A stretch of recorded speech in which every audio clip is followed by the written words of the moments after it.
High ପିଲାମାନେ ତମ ସମସ୍ତଙ୍କୁ ସ୍ୱାଗତ ଆଜିର ଏକ ନୂଆ ଭିଡ଼ିଓରେ। ରିସେଣ୍ଟଲି ଆମ ଚ୍ୟାନେଲରେ ଭିଡ଼ିଓ ପଡ଼ିଥିଲା, ପିଲାମାନେ ସମସ୍ତେ ଦେଖିଥିବ, ଯେଉଁଟାକି ଆଜିର ଟପିକ୍ ନୁହଁ କିନ୍ତୁ ରିସେଣ୍ଟଲି ପଡ଼ିଥିଲା, ସମସ୍ତଙ୍କୁ ଜଣେଇ ଦେଉଛି। ଯେଉଁମାନେ ସେ ଭିଡ଼ିଓକୁ ଦେଖିନ ପ୍ଲିଜ୍ ଯାଇକି ସେ ଭିଡ଼ିଓକୁ ଦୟାକରି ଦେଖ। ଆଉ ତମମାନଙ୍କ ପାଇଁ ହିଁ ମୁଁ ସେ ଭିଡ଼ିଓଟି ବନେଇଛି।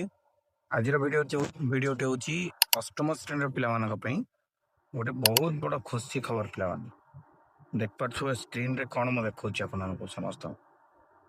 ଦେଖ, ଏଇଟା କ'ଣ ତମମାନଙ୍କ ଜିନିଷ ନା? ବାସ୍, ଏଥିରେ ଆଜି ବଢ଼ିଆ ଜିନିଷ ସବୁ ଆମେ ଡିସ୍କସନ୍ କରିବା। ଅଷ୍ଟମ ଶ୍ରେଣୀ ପିଲାମାନେ ପାଇଁ ଜିନିଷଟା ଆସିଛି ଗଭର୍ଣ୍ଣମେଣ୍ଟ ତରଫରୁ। ପିଲାମାନେ ଆଉ ଆମେ ଡିସ୍କସନ୍ କରିବା ତୁମ ପାଖରେ। ଆଉ ଏତିକି ବଡ଼ କଲେ ଦେଖାଯିବ ତ ହେଇଯିବ, ତ ଆରମ୍ଭ କରିବା ତାହେଲେ। ଆଉ ସମସ୍ତେ ଭଲରେ ଥିବ, ସମସ୍ତେ ଭଲରେ ଥାଅ, ଭଲ ପାଠ ପଢ଼, ଆଉ ଚ୍ୟାନେଲ ସହିତ ଯୋଡ଼ି ହେଇ ରୁହ ହେଲା। ଚ୍ୟାନେଲକୁ ସବସ୍କ୍ରାଇବ୍ କରି ରଖିଥାଅ ଏମିତି ନୂଆ ନୂଆ ଭିଡ଼ିଓ ସବୁ ପାଇବା ପାଇଁ।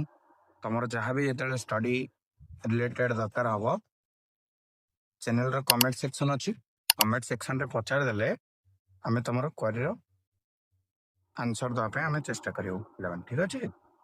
ତ ତେବେ ଚାଲ ଷ୍ଟାର୍ଟ କରିବା। ପ୍ରକାଶ ପାଇଲା NMMS ପାଇଁ ବିଜ୍ଞପ୍ତି, ଅର୍ଥାତ୍ ଯେଉଁ NMMS ଏକ୍ଜାମ୍ ତମର ଜାଣିଥିବ ପିଲାମାନେ, ଅଷ୍ଟମ ଶ୍ରେଣୀ ଯେଉଁମାନେ ବର୍ତ୍ତମାନ ପଢ଼ୁଛ ସେମାନଙ୍କ ପାଇଁ ହେଉଛି ଏଇଟା ଗୋଟେ ବୃତ୍ତି ପରୀକ୍ଷା। ଅର୍ଥାତ୍ ଏହି ବୃତ୍ତି ପରୀକ୍ଷା ଦେଲା ପରେ ତମମାନଙ୍କୁ 12,000 ଟଙ୍କା ପଇସା ମିଳିବ ପିଲାମାନେ। ଆଜିକାଲି ତ ପଇସା କିଏ ଖାଲିରେ ଦେବେନି, ତେଣୁ ସରକାର ବି ତମକୁ ପଇସା ଦେବେ, ସେ ପୁଣି ଗୋଟେ ବୃତ୍ତି କରେଇକି ଦେବେ। এই ବୃତ୍ତି ଦ୍ୱାରା ତମର ମେଣ୍ଟାଲ ଏୟାର ବି ବଢ଼ିବ, ତେଣୁ ଏ ବୃତ୍ତିଟା ତମ ପାଇଁ ମିଳିଯିବ। ଦେଖ, ଏଠି ସବିଶେଷ ତଥ୍ୟ ଅଛି, ଦେଖ। NMMS new scholarship 2026 open window, ଅର୍ଥାତ୍ ଆସିବାକୁ ଯାଉଛି NMMSର 2026 ପାଇଁ ସ୍କଲାରସିପ୍। ଏଥିପାଇଁ ସମସ୍ତଙ୍କୁ ଗୋଟେ ନୋଟିସ୍ ଦେଇଛି ଆଜି। ତ ଆମେ ଦେଖିବା। ଦେଖ ଏଠି ପିଲେ NMMS ସ୍କଲାରସିପ୍ଟା କ'ଣ, ତାପରେ ଏଠି ଲେଖା ହେଇ ଦେଖ। NMMS ସ୍କଲାରସିପ୍ 8th କ୍ଲାସ୍ ଷ୍ଟୁଡେଣ୍ଟଙ୍କ ପାଇଁ ଏହି ସ୍କଲାରସିପ୍ଟି।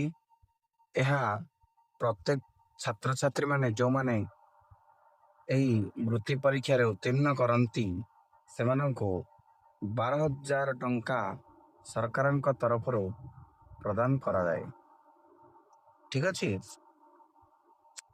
ଲାଷ୍ଟ ପର୍ଯ୍ୟନ୍ତ ଦେଖ, ଲାଷ୍ଟ ମୁଁ ଗୋଟେ ଭଲ କଥାଟେ କହିବି ହେଲା। ଏଇଟା ସବୁ ଜିନିଷ ବୁଝିଲା ପରେ ତ ମୁଁ ଗୋଟେ କଥା କହିବି।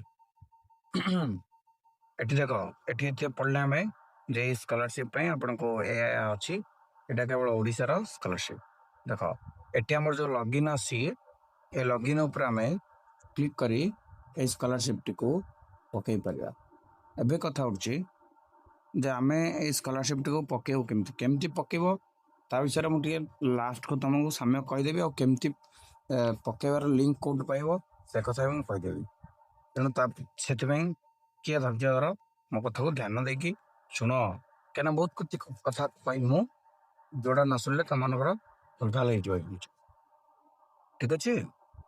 ଦେଖ, ଏଠି ଆସିଲା ସ୍କଲାରସିପ୍ ବାବଦରେ ସବିଶେଷ ତଥ୍ୟ ଏଠି ତମକୁ ଦିଆଗଲା। କ'ଣ ଦିଆଗଲା ଦେଖ। ସ୍କଲାରସିପ୍ ଓଡ଼ିଶାର ସମସ୍ତ ଅଷ୍ଟମ ଶ୍ରେଣୀରେ ପଢ଼ୁଥିବା ବର୍ତ୍ତମାନର ଛାତ୍ରଛାତ୍ରୀମାନଙ୍କୁ ପ୍ରଦାନ କରାଯାଉଛି। ଏଇଟା ଇଂଲିଶରେ ଲେଖା ହେଇଛି ପିଲାମାନେ ସବୁ, ଯେ ଯେଉଁଟା ତାଙ୍କର ଅଫିସିଆଲ ନୋଟିସ୍। ମୁଁ ତୁମକୁ ଓଡ଼ିଆରେ ପଢ଼ି କହିବି, କିଛି ଟେନସନ୍ ନାହିଁ, ମୁଁ ଅଛି ନା। ମୁଁ ତାକୁ ଓଡ଼ିଆରେ ବୁଝେଇଦେବି। ତମେ ଖାଲି ଦେଖ ସେ କ'ଣ ଲେଖିଛନ୍ତି, ତମମାନଙ୍କ ପାଇଁ ଇମ୍ପୋର୍ଟାଣ୍ଟ ସେଗୁଡ଼ାକ। ମୁଁ କିନ୍ତୁ ତମକୁ ବୁଝେଇ କହୁଛି, ତମେ ସ୍କ୍ରିନ୍ ଉପରେ ଫୋକସ୍ କର ପ୍ଲସ୍ ଅଡ଼ିଓ ଉପରେ ଫୋକସ୍ କର। ସ୍କ୍ରିନ୍ରେ ଯାହା ଲେଖା ହେଇଛି ତ ସେଇଟା ତମେ ନିଜେ ବୁଝିବା ପାଇଁ ଚେଷ୍ଟା କର, ଯେ ସ୍କ୍ରିନ୍ରେ ଯାହା ଲେଖାଯାଇଛି ତାକୁ ମୁଁ ବିଶ୍ଳେଷଣ କରି ତମମାନଙ୍କୁ ବୁଝେଇ ଦେଉଛି। ଠିକ୍ ଅଛି? ସମସ୍ତ ଓଡ଼ିଶାର ପଢୁଥିବା ଅଷ୍ଟମ ଶ୍ରେଣୀର ଛାତ୍ରଛାତ୍ରୀ ମାନେ ଏହି ବୃତ୍ତି ପରୀକ୍ଷାରେ ଆବେଦନ କରିପାରିବେ। ପିଲାମାନେ ଏହି ବୃତ୍ତି ପରୀକ୍ଷା ପ୍ରତ୍ୟେକ ବର୍ଷ ହୋଇଥାଏ ଏବଂ 30ଟି ଜିଲ୍ଲାରେ ଏହା ହୋଇଥାଏ। ଓଡ଼ିଶାର ପାଖାପାଖି ବହୁ ଷ୍ଟୁଡେଣ୍ଟ ଏଥିରେ ଉତ୍ତୀର୍ଣ୍ଣ ହୋଇ ନିଜର ପାଠପଢ଼ାକୁ ସୁଦୃଢ଼ କରିପାରିଛନ୍ତି। ଆଚ୍ଛା, ଏଟା ଡେଟ୍ ସବୁ ଆସିଯିବ। ଡେଟ୍ ଅଛି ଅଗଷ୍ଟ 7 ତାରିଖରୁ ଫର୍ମ ପଡ଼ିବ। ଅର୍ଥାତ୍ ଏ ପରୀକ୍ଷା ଯୋଉ ହବ ଆପ୍ଲାଏ କରିବାକୁ ପଡ଼ିବ ହେଲା। ଆପ୍ଲାଏ କରିବାକୁ ହେଲେ ତମକୁ ଅଗଷ୍ଟ 7 ତାରିଖରୁ ଆପ୍ଲାଏ କରିବାକୁ ପଡ଼ିବ। ଅଗଷ୍ଟ 7 ତାରିଖ ଆପ୍ଲାଏ ହବ। ଫେବୃଆରୀ 2 ତାରିଖ ଏକ୍ଜାମ ହବ। ଆଉ ଆଡମିଟ୍ କାର୍ଡ ତମକୁ ଜାନୁଆରୀ 2 ତାରିଖ ଦିନ ମିଳିବ। ଆଉ ଆନ୍ସର କି ତମକୁ ସେଇ ଫେବୃଆରୀ 2 ତାରିଖ ଦିନ ମିଳିଯିବ। ରେଜଲ୍ଟ କେବେ ପବ୍ଲିଶ ହବ? ଦେଖ ପିଲା, ରେଜଲ୍ଟ ପବ୍ଲିଶ ହଉଛି ମେ 2, 2027। ତ ଅର୍ଥାତ୍ ମେ 27 ତାରିଖରେ ମେ 2 ତାରିଖରେ 2027ରେ ୟାର ରେଜଲ୍ଟ ପ୍ରକାଶ କରାଯିବ। ତ ଏ ଥିଲା ଏକ୍ଜାମର ମାନେ ତାର କିଛି ଡେଟ୍। ଏବେ ଆମେ ଜାଣିବା ଏହାକୁ କୋଉମାନେ ଆପ୍ଲାଏ କରିବେ, କୋଉମାନେ କରିପାରିବେନି। ଦେଖ, ଓଡ଼ିଶାର ସମସ୍ତ ଛାତ୍ରଛାତ୍ରୀ, ସମସ୍ତ ଅଷ୍ଟମ ଶ୍ରେଣୀର ଅଧ୍ୟୟନରତ ଛାତ୍ରଛାତ୍ରୀ ବୃନ୍ଦ ଏହାକୁ ଆପ୍ଲାଏ କରିପାରିବେ ବା ଆବେଦନ କରିପାରିବେ। 1, 2 ସମସ୍ତ ସରକାରୀ ବିଦ୍ୟାଳୟରେ ଏହାର ଆପ୍ଲାଏ କରାଯିବ। ଅର୍ଥାତ୍ ସମସ୍ତ ସରକାରୀ ବିଦ୍ୟାଳୟର ଛାତ୍ରଛାତ୍ରୀ ମାନେ ଏହାକୁ ଆବେଦନ କରିପାରିବେ। ବାସ୍ ହେଲା ତ, ଠିକ ବୁଝିଲ ସବୁ। ତାପରେ ଯୋଉମାନେ ଏଠି ଗୋଟେ ମୋଷ୍ଟ ପଏଣ୍ଟ, ମୁଁ ସେଇଥିପାଇଁ କହୁଛି ସମସ୍ତେ ଭିଡିଓକୁ ବିନା କଟରେ ଦେଖ। ଏଠି ଗୋଟେ ମୋଷ୍ଟ ଜିନିଷ ଅଛି, ମୁଁ କହୁଛି। ଯୋଉମାନେ ଜବାହାର ବିଦ୍ୟାଳୟ କିମ୍ବା ନବୋଦୟ, ସୈନିକ ସ୍କୁଲ, ଏଭଳି ସେଣ୍ଟ୍ରାଲ ଗଭର୍ଣ୍ଣମେଣ୍ଟ ଯୋଉ ସ୍କୁଲରେ ପଢୁଥିବେ, ସେଇ ଷ୍ଟୁଡେଣ୍ଟ ମାନେ ଏଇ ସ୍କଲାରସିପଟିକୁ ପକେଇ ପାରିବେ ନାହିଁ। କଣ ବୁଝିବା ଆମେ ଏଠୁ? ଯେତେକ ସବୁ ଧନୀ ମାନି ପିଲା ଯୋଉ ସବୁ ପଢୁଛନ୍ତି ସେଣ୍ଟ୍ରାଲ ସ୍କୁଲରେ, ସେମାନଙ୍କୁ ଗଭର୍ଣ୍ଣମେଣ୍ଟ ଏଇ ସ୍କଲାରସିପ ଦେବେ ନାହିଁ। ଏଠି ସ୍ପଷ୍ଟ ଗଭର୍ଣ୍ଣମେଣ୍ଟ ପୁରା ଲେଖିକି ଛାଡିଛନ୍ତି, ଦେଖ ହେଲା। ଯେ ଆପ୍ଲାଏ କରିବା ପାଇଁ ହେଲେ ଓଡ଼ିଶାର ଷ୍ଟୁଡେଣ୍ଟ ହେଇଥିବା ଦରକାର ହେଲା। ତ ଏମିତି କିଛି ଅଛି। ତା ତଳକୁ ଆହୁରି ଅଛି ଏକ୍ଜାମର ରୁଲ୍ ସବୁ ଏଠି ଅଛି। ଦେଖ, ଏକ୍ଜାମ କେମିତି ହବ, କେତେ ମାର୍କର ହବ। ଯଦି ଶୁଣ, ଗୋଟେ କାମ କରିବା, ଯଦି ତମମାନେ କହିବ ତାହେଲେ ଏକ୍ଜାମର ରୁଲ୍ ବିଷୟରେ ମୁଁ ତମମାନଙ୍କ ଭିଡ଼ିଓ ଆଣିଦେବି। ଏବେ କିଛି ତତ୍ପର ହବା ଦରକାର ନାହିଁ। ଏବେ ଯେତିକି କହିଲି ତମେ ସେତିକି ବୁଝ ଯେ ତମର ଏକ୍ଜାମ NMMS ପାଇଁ ବର୍ତ୍ତମାନ ବିଜ୍ଞପ୍ତି ପ୍ରକାଶ ପାଇଛି। ଚଳିତ ବର୍ଷ ଫେବୃଆରୀ 2 ତାରିଖରେ ପରୀକ୍ଷା ହବ। ଜାନୁଆରୀ 2ରେ ତମର ଆଡମିଟ୍ କାର୍ଡ ପଳେଇ ଆସିବ ବେଲେ। ତାପରେ ତମର ଅଗଷ୍ଟ 7ରୁ ଆପ୍ଲାଇ କରାଯିବ। ପରୀକ୍ଷା ହବ ଫେବୃଆରୀ 7 ତାରିଖରେ। NMMS ପାଇଁ କୋଉମାନେ ଆପ୍ଲାଏ କରିବେ ନା ଯୋଉମାନେ ଅଷ୍ଟମ ଶ୍ରେଣୀରେ ବର୍ତ୍ତମାନ ସ୍କୁଲରେ ପଢୁଥିବେ, ସେଇମାନେ ହିଁ କେବଳ ଏଇ ସ୍କଲାରସିପକୁ ଆପ୍ଲାଏ କରିପାରିବେ। ଇଏ ହଉଛି ଗଭର୍ଣ୍ଣମେଣ୍ଟର ରୁଲ ହେଲା କି। ଗଭର୍ଣ୍ଣମେଣ୍ଟ ନିଜେ ଲେଖିକି ପଠେଇଛନ୍ତି ପିଲେ, ମୁଁ କୌଣସି ମନରୁ କହୁନାହିଁ। ନୋଟିସଟି ମୁଁ ତମ ପାଖରେ ସମ୍ପୂର୍ଣ୍ଣ ଆଦରେ ପ୍ରାରମ୍ଭରୁ ଯେତିକି ତମର ଦରକାର ମୁଁ ସେତିକି ପୁରା ସ୍କ୍ରୋଲ କରି ଦେଖେଇ ଦଉଛି।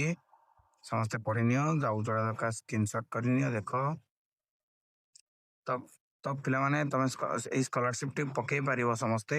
ହଁ, ଇନକମ୍ ଇଲିଜିବଲ ମୁଁ ଡିସ୍କସନ କରିଥିଲି। ଇନକମ୍ ସେ ଭିତରେ କହିନି। ଇନକମ୍ ସମସ୍ତଙ୍କର ସେଠି 50,000ରୁ ଅଧିକ ନହବା ଦରକାର। ଦେଖ, ଏଇ ଜିନିଷଟା ମୁଁ ଛାଡି ଦେଇଥିଲି, ଦେଖିଛ? 50,000ରୁ ଅଧିକ ନହବା ଦରକାର। ଆଉ କହିଲି ଯୋଉ ଆମର ସେଣ୍ଟ୍ରାଲ ସ୍କୁଲରେ ଯେତେ ପିଲା ସବୁ ପଢୁଛନ୍ତି, ସେମାନେ ଏଇ ସ୍କଲାରସିପଟିକୁ ପକେଇ ପାରିବେ। କଣ ପକେଇ ପାରିବେ ନା ପକେଇ ପାରିବେନି କହିଲି ନାହିଁ। ତେଣୁ ଆମେ ଜାଣିଲେ ଯେ ଯୋଉମାନେ ସବୁ ସେ ଗଭର୍ଣ୍ଣମେଣ୍ଟ ବିଦ୍ୟାଳୟରେ ପଢୁଛନ୍ତି ସେମାନେ ପକେଇ ପାରିବେ ନାହିଁ।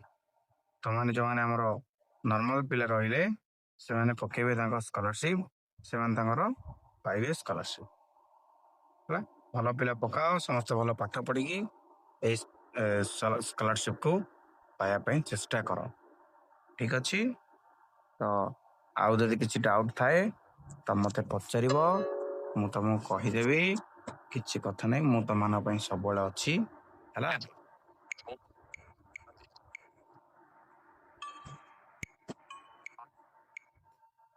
ତେଣୁ କିଛି କଥା ନାହିଁ, ଆମେ ବର୍ତ୍ତମାନ ରଖିବା।